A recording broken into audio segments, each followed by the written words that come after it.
사연자분이 보내주신 이야기 시작해볼게요. 안녕하세요. 저는 30대 중반의 여성입니다. 저는 와인 동호회에서 지금의 남편을 만나서 1년간 연애를 하고 그해 겨울에 결혼을 했습니다. 그런데 결혼하기까지 엄청나게 우여곡절이 많았습니다. 폴 시어머니 외 외아들인 남편이 워낙 효자라서 결국 합가를 하는 조건으로 식을 올렸죠. 경제적으로 부족하진 않았고 남편도 변호사라서 직업적인 부분은 마음에 들었습니다. 그런데 상견례 전에 인사를 드리러 갈 때도 그랬고 시어머니가 아들에게 집착하는 부분이 보여서 다소 걱정이 되었던 것도 사실이었습니다. 저희 친정 부모님은 처음부터 반대를 하셨는데 그 이유가 잘난 아들에 대해 붙잡고 며느리 괴롭히면 어쩔 거냐며 차라리 직업이나 매력이 덜한 사람이라도 양가 부모 계시면서 평탄한 집으로 가라는 말씀을 귀에 못이 박히게 하셨습니다. 저희들 그 생각이 없었겠나요? 하지만 사람 인연이라는 게 마음대로 되는 게 아니니 저도 별 방법이 떠오르지 않았습니다. 일단은 정면 돌파를 하겠다는 결심을 했고 부모님을 설득했죠. 남편도 로스쿨을 다니는 동안 제가 옆에서 함께했기 때문에 저에게 고마움을 가지고 있던 터라 힘든 결정을 한 저에게 고맙다고 하며 열심히 도와주겠다고 했습니다. 그렇게 결혼 준비를 시작했고요. 시어머니가 살고 계신 33평 집이 적은 편이 아닌데 시어머니는 꽉 차도록 수익 가전과 가구로 채워오라고 주문을 하셨습니다. 게다가 밍크코트에 명품 가방까지 당연하게 요구하셨고요. 저도 나름 부유하게 자랐다고 생각했는데 이런 요구가 좀 황당하기까지 했습니다. 너무 당당하게 요구하시는 태도 때문에 더 그랬던 것 같아요. 하지만 저도 해드릴 거 해드린 후 당당하게 다이아몬드 1캐럿 세트를 받았습니다. 이미 갖고 있는 보석이 있었어도 예물은 제대로 받고 싶었거든요. 저희 집안도 그렇고 저 역시 나름 인지도 있는 회사의 디자이너였기 때문에 꼴릴 이유는 없었어요.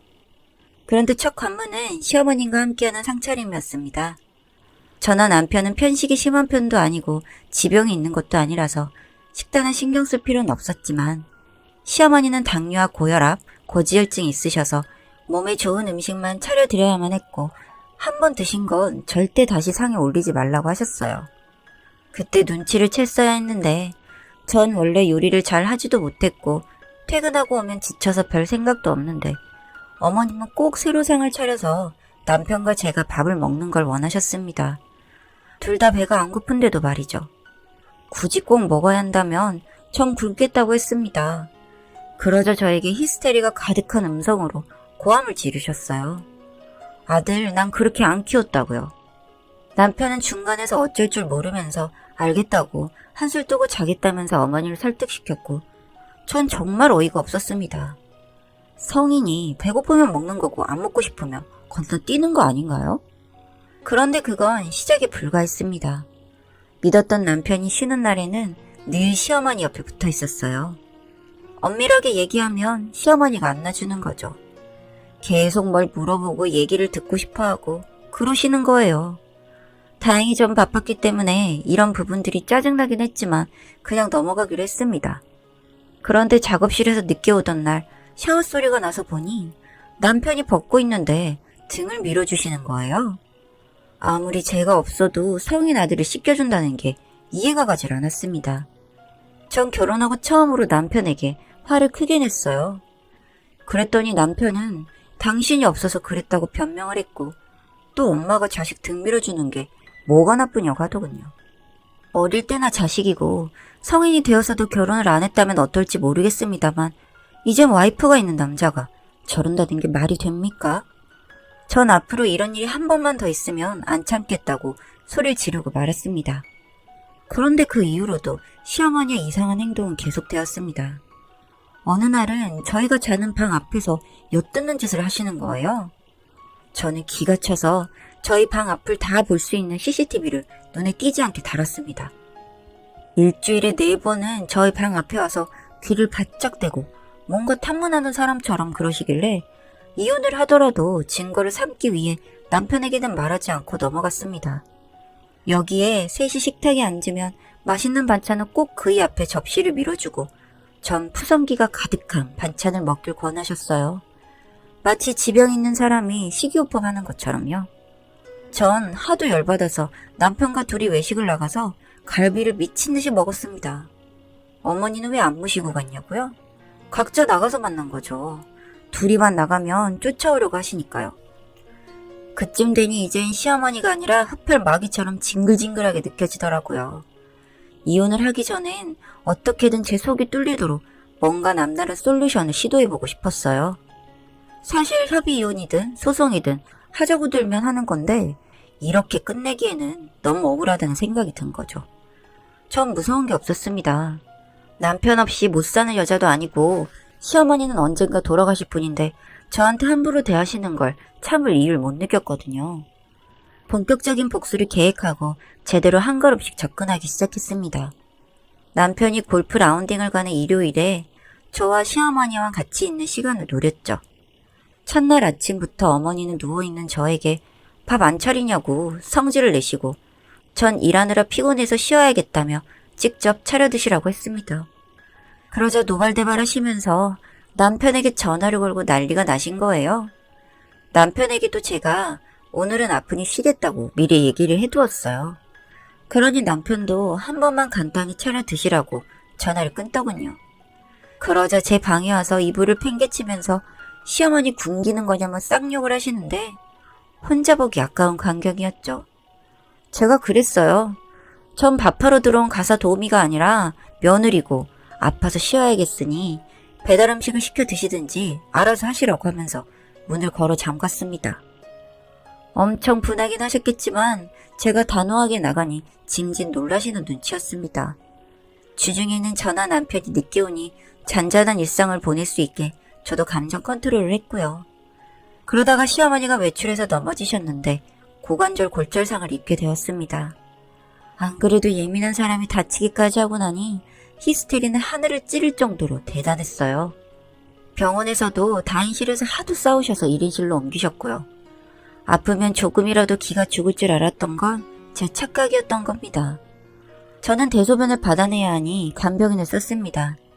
저나 남편은 이틀에 한 번씩 병원에 갔었고요. 아니나 다를까 간병인을 3일에 한 번씩 갈아치우시는데 간호병동에선 이미 유명인사더라고요. 전 안 되겠다 싶어서 간병인을 내보냈습니다. 그리고 어머님을 요양원에 모셨죠. 그렇게 난리를 피우는 걸 알게 된 남편도 많이 놀랐는지 요양원으로 모시자고 찬성을 하더군요.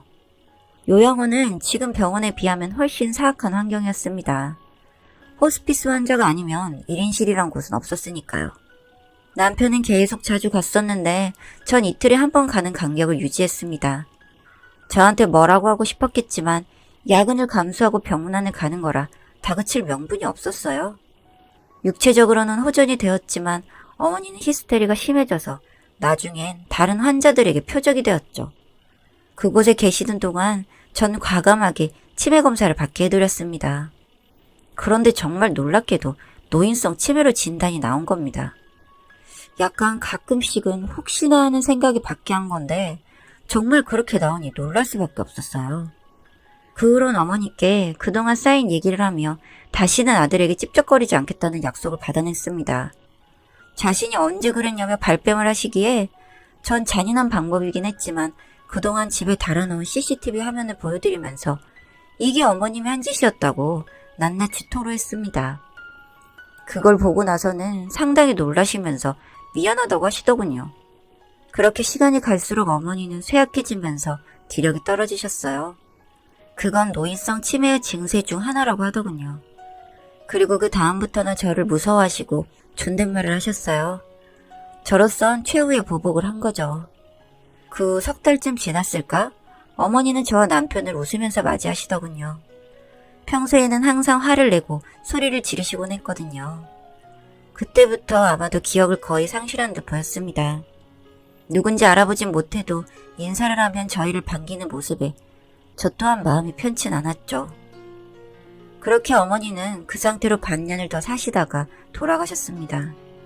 남편은 매우 슬퍼하고 괴로워했지만 본인도 그동안 힘들었는지 평정심을 생각보다 일찍 찾은 듯 보였습니다.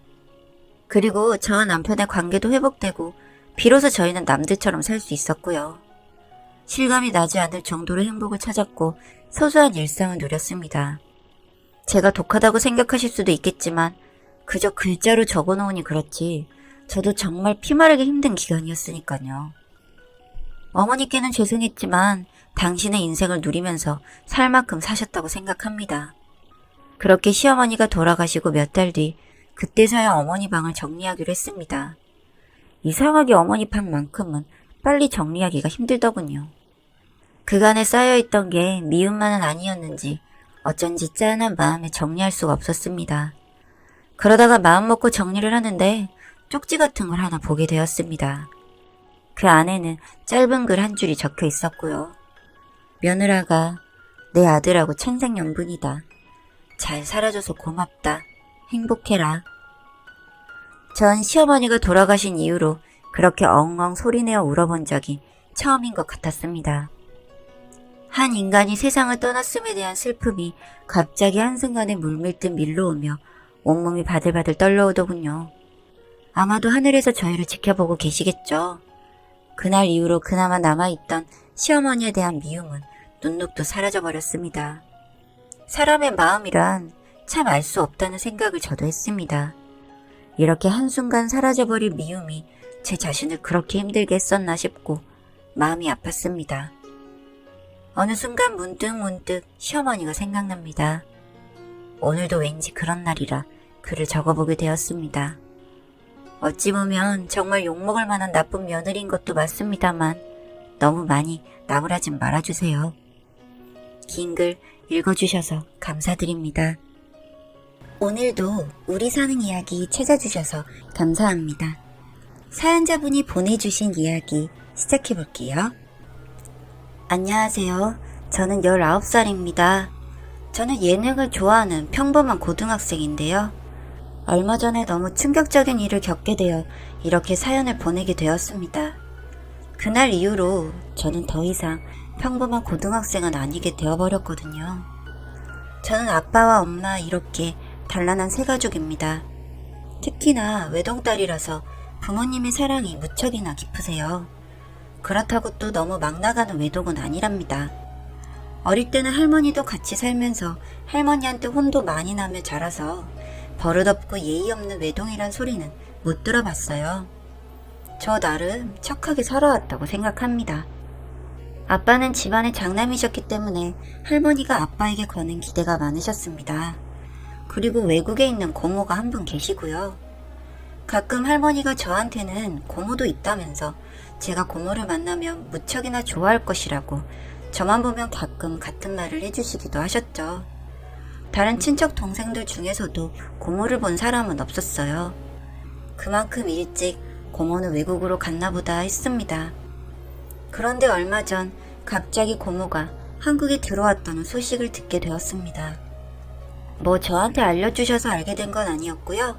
엄마 아빠가 이야기 나누시는 걸 자다 깨서 화장실 가다가 듣게 되었어요. 저에게 뭐 특별한 인물은 아니었던지라 고모가 오나 보네 하고 다시 잠들었습니다. 다음날 말로만 듣던 고모를 보게 된다는 것에 약간 호기심이 생기더라고요. 그런데 하루 이틀 시간이 지나도 고모는 집에 찾아오지 않았습니다. 혹시 가족과 연을 끊었다거나 그런 건가? 그래서 집에 안 오나? 그러니 긴 세월 동안 집에 안 왔겠지? 하는 그런 생각이 들긴 하더라고요. 물론 저 혼자만의 상상이었지만요. 그러다 어느 날 친구들과 놀다가 집으로 들어갔는데 그날은 평소와 다르게 집안 분위기가 달랐어요. 내가 너무 늦게 집에 들어간 건가? 하고 괜시리 쫄리는 마음으로 거실로 들어섰죠. 그런데 분위기가 엄마도 아빠도 모두 거실에 앉아서 절 기다린 듯한 기분이었습니다. 뭐 담임쌤한테 학교 생활에 대해서 무슨 전화라도 받으셨나 싶어서 정말 조용히 거실로 가서 엄마 아빠 앞에 앉았습니다. 이쯤 되면 분위기 파악할 줄 알아야 되는 거니까요. 혼나려나 싶었는데 한참을 두 분은 말이 없으시더라고요. 그러다가 엄마가 얘기 안 해요, 여보? 애도 들어야지. 그런데도 한참을 아빠가 말을 못 잇자 엄마가 내가 말할게. 괜찮죠? 있지, 수영아. 천천히 말할게. 잘 들어봐. 고모가 얼마 전에 미국에서 살다가 한국에 들어왔어. 알고 있니? 얼마 전에 엄마랑 아빠랑 들어왔다고 하는 건 들었지.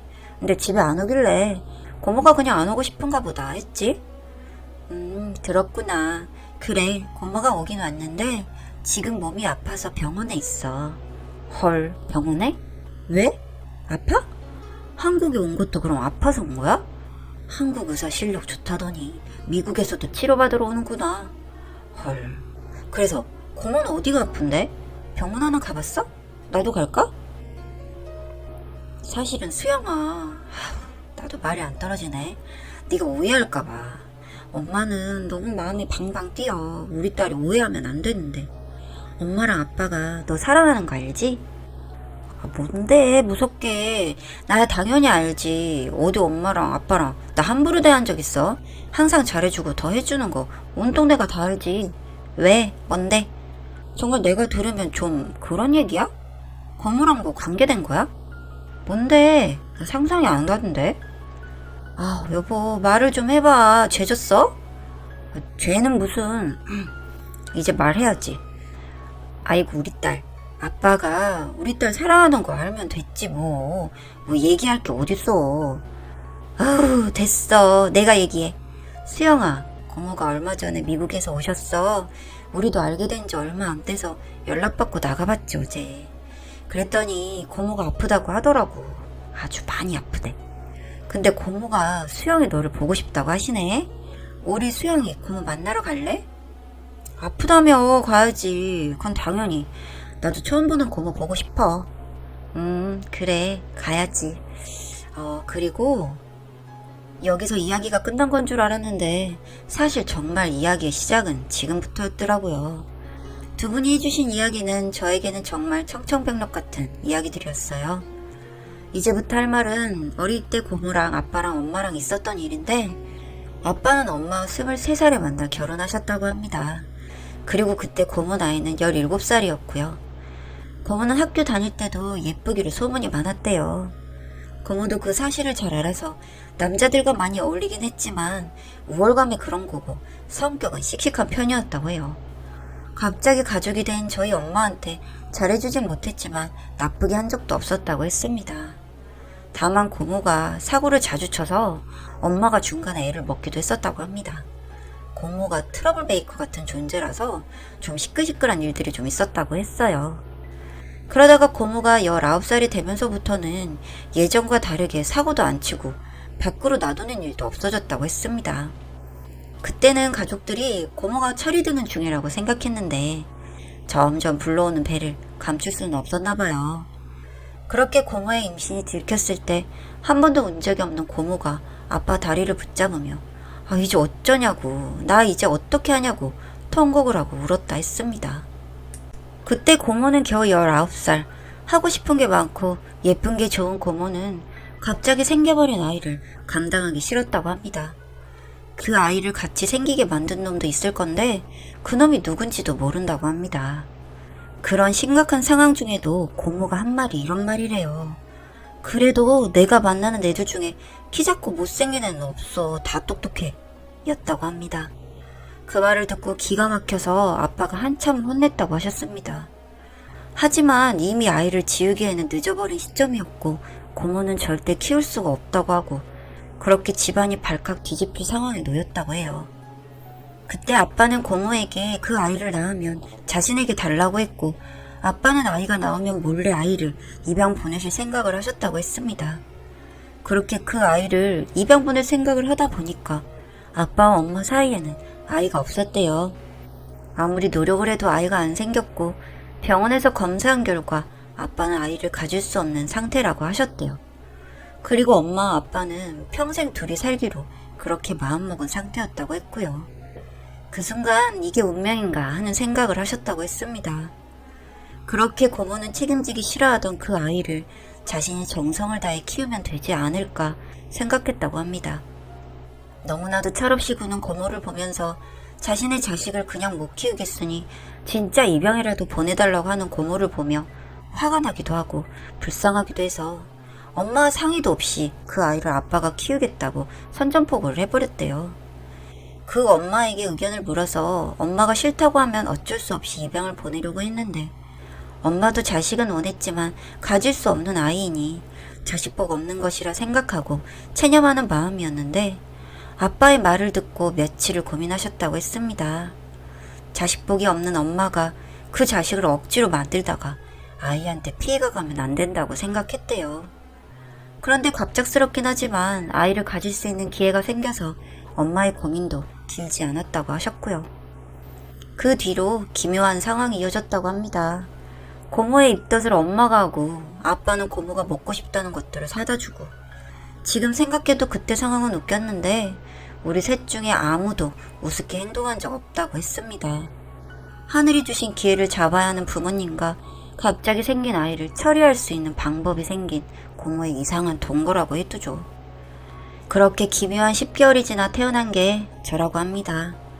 고모는 저를 낳고 100일이 지난 20살이 되던 해 외국으로 떠났습니다. 아무도 자신을 구속할 수 없는 세상으로 가서 멋지게 살겠다는 게 고모의 생각이었다고. 아빠는 고모의 편도 티켓과 소정의 돈을 챙겨주었고 그렇게 떠난 고모와는 10년에 한두 번 외엔 연락한 적이 없이 잊고 지냈다고 하셨어요. 그리고 사는 게 바쁘고 태어난 아기가 너무 예뻐 눈 뗄 시간조차 없이 달려오다 보니 비로소 현재. 부모님은 자신들이 저희를 제가 의심할까봐 걱정하는 것이 아니었습니다. 사람이란 게 태어나면 정체성이 중요한데 이 얘기를 말하게 될 줄은 꿈에도 몰랐다고. 그 이야기를 하게 된 오늘이 되어서도 제가 괜찮을까 걱정되었다고 합니다. 그리고 고모를 이해해주기를 바라기도 했습니다. 사람이 같은 입장이 되어보지 않으면 다른 사람의 인생의 솜털이라도 이해할 수가 없는 것인데 사실대로 말하긴 했지만 그렇게 가버리는 고모를 원망하지 않길 바랬다 했어요. 고모가 임신을 하게 되고 엄마 아빠가 고모의 임신을 각오한 10달 동안 즐겁고 재밌었고 고모도 저에 대해 많은 걱정과 미안함을 느끼기도 했고 행복할 것 같다고 생각했다고 합니다. 모든 얘기를 듣고 저는 방 안에 조용히 들어가 많은 생각을 했습니다. 내심 부모님 앞에서는 괜찮은 척 했지만 심란하더라고요. 사실 드라마 보면서 이런 상황 수없이 대리체험 해볼 때마다 사랑으로 키워준 엄마가 엄마지 뭘 멍 때리냐라며 욕했었는데 내심 정말 제가 되어보니 남일은 모르는 거라 생각이 들었습니다. 하지만 제가 태어나면서 기억하는 어느 부분에서도 부모님에 대한 사랑을 못 느껴본 적이 없습니다. 다 사랑이었고 그리고 할머니 말도 생각이 납니다. 저 어릴 때 돌아가셨지만 제게 고모 얘기도 해주시고 참 다감한 분이셨다고 해주셨습니다. 제가 망설이는 모습을 보셨는지 엄마가 와서 한마디를 더 해주셨습니다. 고모가 이제 와서 너를 찾고 싶어한 이유가 있다고요. 사실 고모가 시한부라 오래 살지 못한다고 하시더라고요. 출생의 비밀 더하기 시한부는 너무한 거 아닌가 생각이 들었어요. 생각할 필요도 없이 당연히 만나러 가야죠. 생각할 시간도 안 주면 어떻게 하냐고 엄마에게 안겨 울었습니다. 다음날 학교도 빠지고 부모님과 함께 병원으로 향했습니다. 제가 왔다고 산소호흡기도 빼고 맞아주시더라고요. 안녕? 네가 수영이구나. 아주 가끔 오빠가 보내주는 사진으로만 봤는데 가까이서 보니까 더 예쁘네. 엄마한테 사실대로 들었다는 걸 알 텐데도 고모나 저나 아직은 어색하고 그랬습니다.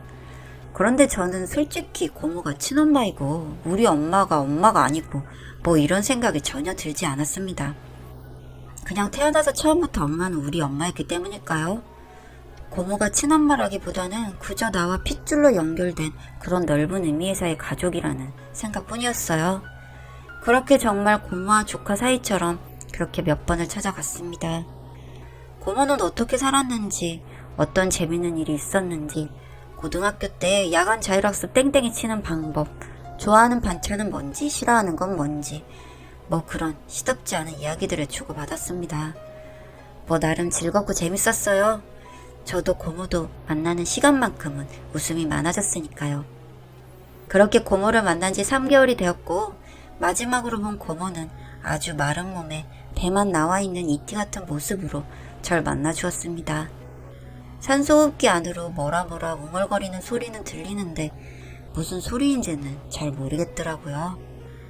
그리고 그 가늘디 가는 손가락으로 제 손을 잡아주었어요. 그리고 고맙다는 한마디를 들은 것도 같습니다. 그렇게 고모를 보낸 지 이제 6개월 정도 되어가네요.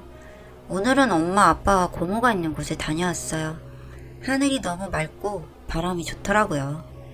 그리고 한번 마음속으로 불러보았습니다. 엄마, 잘 지내?